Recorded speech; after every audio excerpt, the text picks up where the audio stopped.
I'm Morgan Hawes, and this is my case study analysis presentation, Public Management Lessons from the Beth Israel Deaconess Medical Center.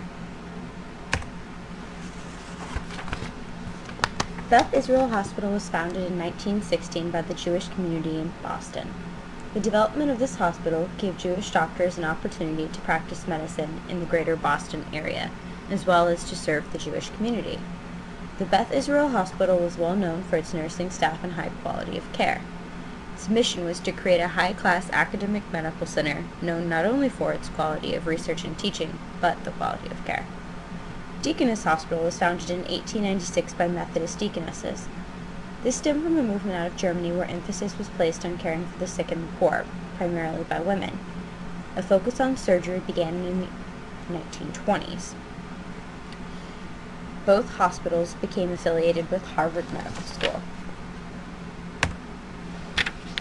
The Beth Israel Deaconess Hospital merged in 1996 as a response to pressures from the merger of Brigham and Mass General Hospital, which formed the Partners Healthcare System. There was a popular belief circulating that building larger hospital systems would allow organizations to gain market share, in addition to profits from absorbing community physicians who would feed into the larger hospital system. In 1996, under the guidance of President Mitch Rabkin, Beth Israel merged with 5 other hospitals, including Deaconess, to form the Care Group system. Within 2 years of the Beth Israel Deaconess merger, the hospital started to experience significant financial issues. Annual losses totaling over $50 million became a trend between 1998 and 2001. In addition, due to the changes in the Balanced Budget Act of 1996, Medicare billing caused hospital reimbursement rates to decline, as Medicare had previously been one of the hospital's best payers. Paul Levy joined the Harvard Medical School as an executive director in 1998. Part of his position entailed working as a liaison between the dean and Harvard's affiliated hospitals. It was through this experience that Paul first became acquainted with the dire circumstances surrounding the Beth Israel Deaconess Hospital. 3 years later, Jim Reinstein, the CEO of Beth Israel Deaconess, was removed, and a search was created to find his replacement. Paul became the new CEO of Beth Israel Deaconess in January of 2002. Beth Israel Deaconess is an affiliate of Harvard Medical School and receives roughly 125 residents per year. Beth Israel Deaconess Medical Center is also the largest recipient of biomedical research funding from the National Institute of Health. There are approximately 1,200 physicians and 4,500 full-time employees employed by Beth Israel Deaconess Medical Center. The hospital serves more than 500,000 people each year. Its mission is to provide extraordinary care where the patient comes first, supported by world-class education and research.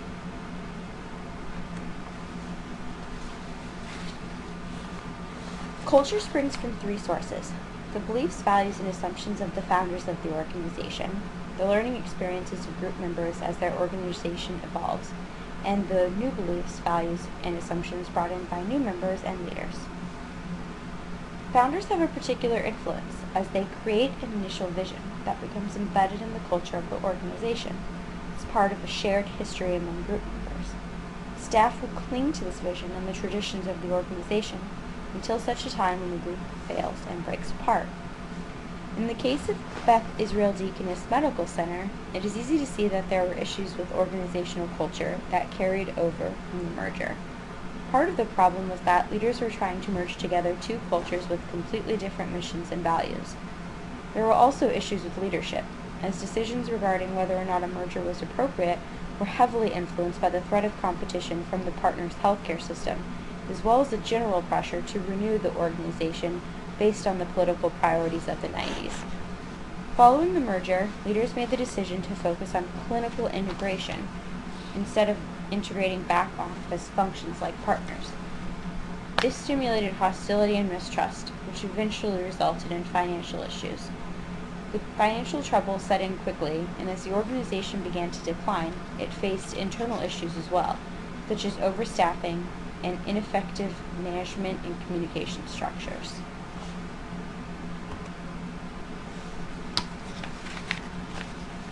When Paul Levy arrived on the scene, the Beth Israel Deaconess Medical Center was still in its entrepreneurial stage. Paul was confident and driven to succeed, using a business mentality to focus on the administrative and managerial issues that Beth Israel Deaconess Medical Center had been experiencing. He was able to marshal resources and create a plan to make the hospital viable and worth saving. He was able to revitalize the agency by emphasizing a shared mission focused on quality of care. He used a strategic planning process, engaging staff at all levels to participate and have a voice in the recommendations based on the Hunter Report, developed the organization's leadership and culture, restructuring the board of directors to a reasonable size in order to support a solution-focused mentality, and enhanced management systems, asking chiefs to be accountable for their clinical outputs. Paul responded to the decline of the Beth Israel Deaconess Medical Center by increasing hierarchical control, improving productivity, reducing staff, freezing merit increases, selling surplus property, and expanding services into areas that would produce income, such as surgery and medical research. Paul was also able to establish a successful implementation of organizational change by using the following measures. He ensured the need, making people aware of the current circumstances of Beth Israel Deaconess Medical Center and its realities, and offered a vision for change.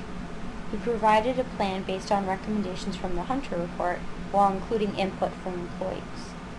He built internal support and overcame resistance by encouraging active participation from employees, posting the plan on the hospital intranet site, thus demonstrating transparency and reducing the resistance to change. He ensured top management support and commitment, receiving support from the very beginning by the hiring committee, the board of directors, and the attorney general to try and save Beth Israel Deaconess Medical Center. He also built external support, reaching out to and relying upon presidents from the other care group system hospitals. He provided resources in the form of feedback and performance recognition to employees. He institutionalized change, monitoring the implementation of change throughout the organization at all levels of the process, requiring decisions and communication with management to travel through him. He also pursued comprehensive change, establishing the need for changes in subsystems such as the way the chiefs responded to and engaged in the management process for their departments and the hospital at large. By the 6-month mark, the financial results were determined to be consistently better than budgeted.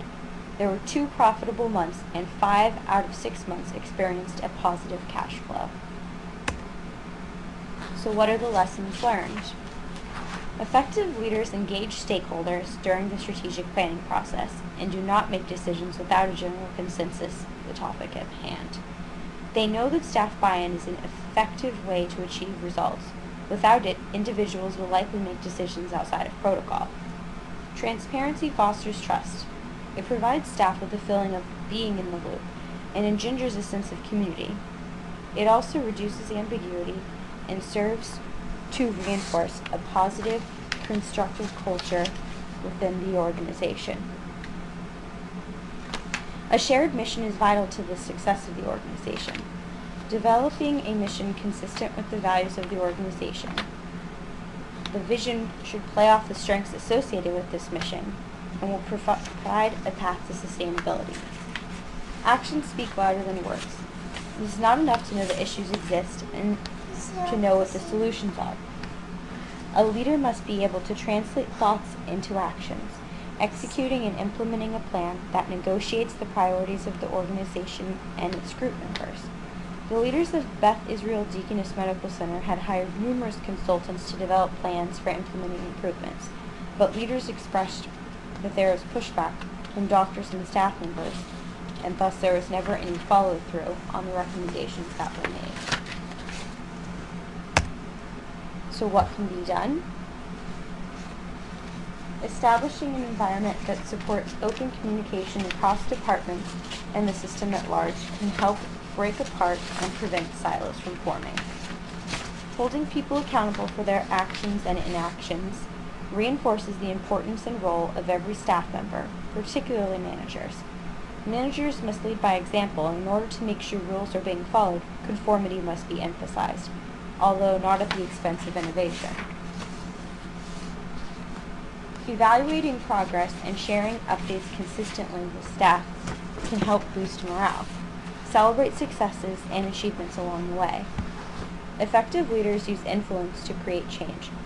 If it had not been for Paul's background and knowledge of the hospital's circumstances and his ability to convince the Attorney General that he could do this job, the hospital would most likely have been sold.